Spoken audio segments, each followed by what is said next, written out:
지금 뭐 공식 발표가 안 돼서 네. 뭐 이렇게 언급하기가 좀 조심스러운데 네. 뭐 하마평 정도로만 네. 언급을 드리면 국무총리에는 김민석 의원이 뭐 사실상 네. 이라는 언급을 쓰면서 네. 사실상 내정됐다라는 얘기가 지금 나오고 있고 네, 아침부터 해서 기사가 많이 났어요. 네. 그렇게 내정돼 있다라고 했는데 근데 공식 사실, 발표가 아직 안 나와서 네, 공식 발표가 아니어서 조심스럽습니다. 네. 저희도 딱 확정됐다 이렇게 말할 수는 없고 네. 이제 그렇다는 이제 하마평은 지금 계속 많이 나오고 있는데 그리고 비서실장에는 강훈식 의원이 내정됐다라고 알려졌다로 네. 제가 표현을 할 수밖에 없겠는데요. 문재인 이거 맞습니까? 맞습니까? 어떻습니까? 네. 아주 유력하죠. 유력합니까? 유력하다. 의원님 이 정도 확인해 줬으면 상당히 유력하다 정도는 인사는 우리가 발표가 나야지 되는 거거든요. 네네. 문재인 대통령이 취임했을 때도 그날도 사실 오늘과 비슷한 거의 같은 분위기였잖아요. 그날도 아침부터 이렇게 소문이 났었나요? 소문이 났었죠. 얘기가 돌았고 그때도 이제 이낙연 총리가 오전부터 이름이 나왔었는데 공식 발표는 오후 2시 반이었고 문재인 당시 대통령이 국무총리와 국정원장, 비서실장, 경호실장 이렇게 4개의 직위를 직접 발표를 했습니다. 근데 오늘 뭐 이거보다는 좀 더 나올 것 같다 이런 얘기가 나오고 있고 뭐 지금 여기 계셔서 말씀드리기가 좀 상당히 그러니까요. 불편한데 조심스러운데 김병욱 의원님 이름도 상당히 많이 거론이 되고 있습니다. 그래서 저는 지금 이 자리에 있습니다. 말씀드린 대로 지금 뭐 정무수석으로 유력하게 거론되고 있는 걸로 얘기가 좀 나오고 있고 그렇게 되면 사실 우리나라 그 국회법 29조를 보면 국회의원은 국무위원 또 국무총리만 겸직을 할 수가 있게 돼 있어요. 국회의원과 국회의원은 이제 국무총리 또 그 2개 외에는 다른 직을 겸직할 수 없다고 되어 있습니다. 나머지는 겸직할 수 없는 비서실장으로 가게 되면 만약에 강훈식 의원이 가게 되면 아마 사퇴를 하게 될 걸로 보이고요. 그 선례가 있습니다. 김영삼 정부 당시에 박관용 의원 당시 의원이 비서실장으로 가면서 의원직 사퇴를 했던 경험이 있고요.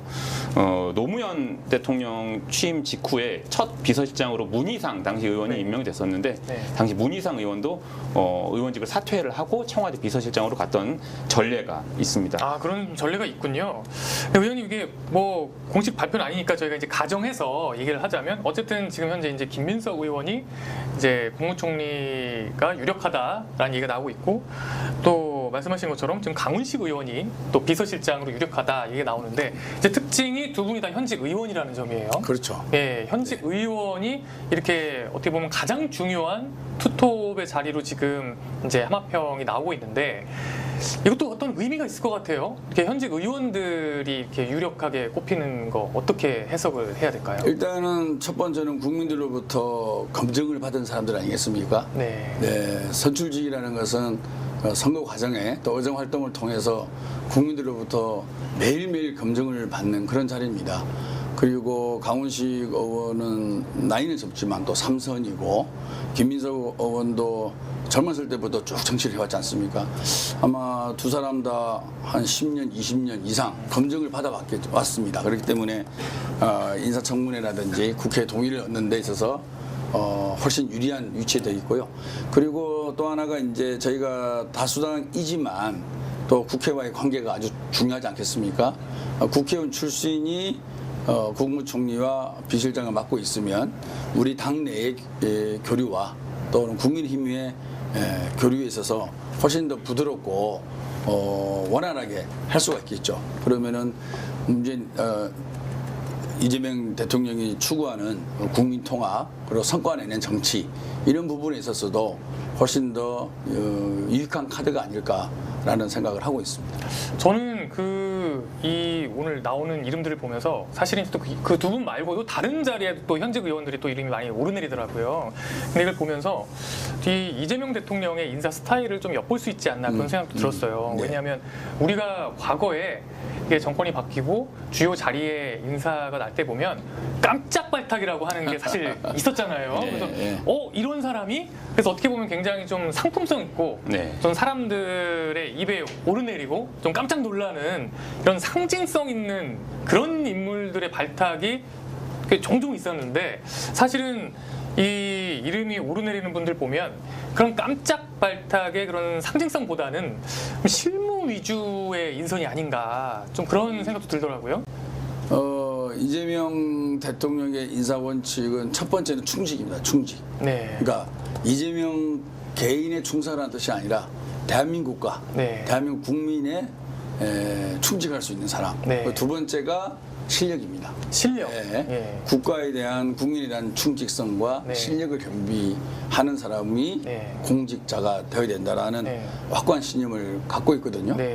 그리고 깜짝 인사를 하다 보면 여론의 관심은 받고 뭔가 새로운 듯한 느낌은 있는데 사실 인사 검증 과정에서 예기치 못한 일들이 꽤 많이 발생이 됩니다. 많았죠. 우리가 또 그런 거 많이 겪어왔죠. 평범한 일상으로 사는 시민들 입장에서는 사실 법 없이 다 살잖아요. 근데 법의 잣대를 갖다 대면 유감이 되는 부분들이 있죠.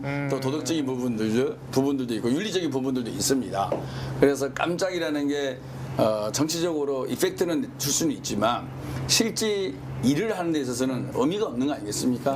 그래서 국민들한테는 새로운 인물이 좀 부족하다고 생각할 수 있지만 검증받고 충직하고 일 잘하는 사람 아마 이 원칙은 지속적으로 지켜가면서 인사를 하지 않을까. 그리고 이렇게 해야만이 인사 자범도 적고 빨리 세팅이 되고 일도 일머리를 가지면서 빨리 성과를 낼 수 있는 그런 장점이 있다고 생각합니다. 그래서 새로운 신진 인사가 전혀 없지는 않을 건데요. 국민들한테 검증받고 능력을 인정받은 사람이 주로 기용되지 않겠나. 그런 면에서 선출직이 아주 유용한 카드죠.